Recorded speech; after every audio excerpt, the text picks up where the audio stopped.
যদি একটা চুল বাঁকা করতে পারো তাহলে করে দাও।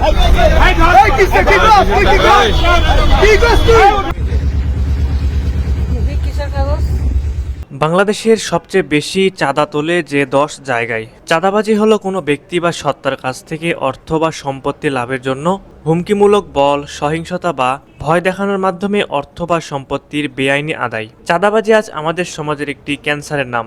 এটি শুধু অর্থনৈতিক ক্ষতি করে না, মানুষের মনে ভয় ও নিরাপত্তাহীনতার বীজ বপন করে। বাংলাদেশের প্রায় সর্বত্রই চলে চাঁদাবাজি। চাঁদাবাজির কারণে পরকালে ভীষণ শাস্তির মুখোমুখি হতে হবে তাদের। আজকের ভিডিওতে আমরা জানবো বাংলাদেশের কোন কোন জায়গায় বেশি চাঁদা তোলা হয়। তো চলুন কথা না বাড়িয়ে জেনে নেওয়া যাক।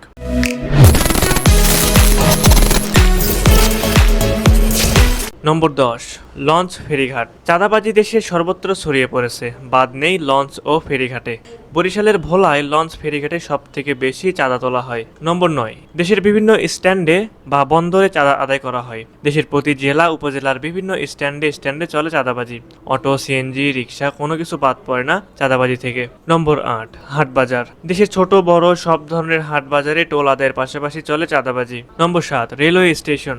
চাঁদাবাজির হাত থেকে রক্ষা পায়নি রেলওয়ে স্টেশনও। ঢাকার গাজীপুরের জয়দেবপুর ও নরসিংদী রেলওয়ে স্টেশন থেকে সবচেয়ে বেশি চাঁদাবাজি হয়। চাঁদা না দিলে বিভিন্নভাবে ভয়ভীতি দেখানো শুরু হয়। নম্বর 6, হাইওয়ে। বাংলাদেশের ঢাকা বগুড়া মহাসড়ক, রাজশাহী ঢাকা চট্টগ্রাম মহাসড়ক সহ দেশের সব সড়ক ও মহাসড়কে গাড়ি থামিয়ে চাঁদা তুলছে চাঁদাবাজরা। নম্বর 5, পর্যটক স্থানে চাঁদা। দেশের বিভিন্ন পর্যটন এলাকায় চলছে চাঁদাবাজির নামে হয়রানি। পর্যটন এলাকাগুলোতে মানুষ বিনোদনের জন্য গিয়ে বিব্রতকর পরিস্থিতিতে পড়ছে। চাঁদা না দিলে দেওয়া হচ্ছে বিভিন্ন হুমকি। নম্বর 4, পৌরসভার নামে চাঁদা আদায়। ঢাকার ধামরাই, ঈশ্বরদী, নওগাঁ, বরগুনা জেলা, সাভার সহ দেশের বিভিন্ন মহাসড়ক ও আঞ্চলিক সড়কে প্রকাশ্যে যানবাহন দাঁড় করিয়ে রসিদের মাধ্যমে পৌরসভার টোল নেওয়ার নামে চলছে চাঁদাবাজি। নম্বর 3, পাহাড়ে চাঁদাবাজি। 4 সন্ত্রাসী সংগঠনে চাঁদাবাজিতে অতিষ্ঠ 3 পার্বত্য জেলার শান্তিপ্রিয় মানুষ।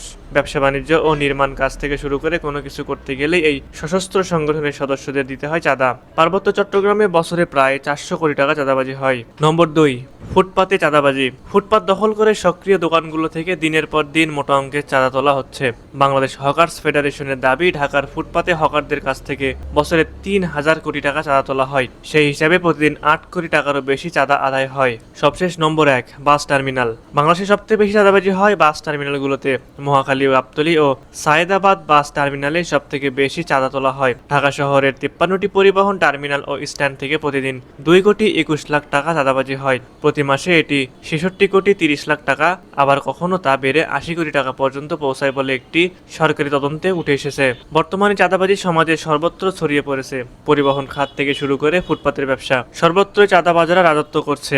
চাঁদা দিতে রাজি না হলে মারধর করে, এমনকি জীবন পর্যন্ত দিতে হয়। চাঁদাবাজি বন্ধ করার প্রধান দায়িত্ব পুলিশের, কিন্তু সেখানেও তো কিছু চাঁদাবাজ রয়েছে। তাই চাঁদাবাজি বন্ধ করতে প্রথমে দরকার পুলিশকে চাঁদাবাজি মুক্ত করা।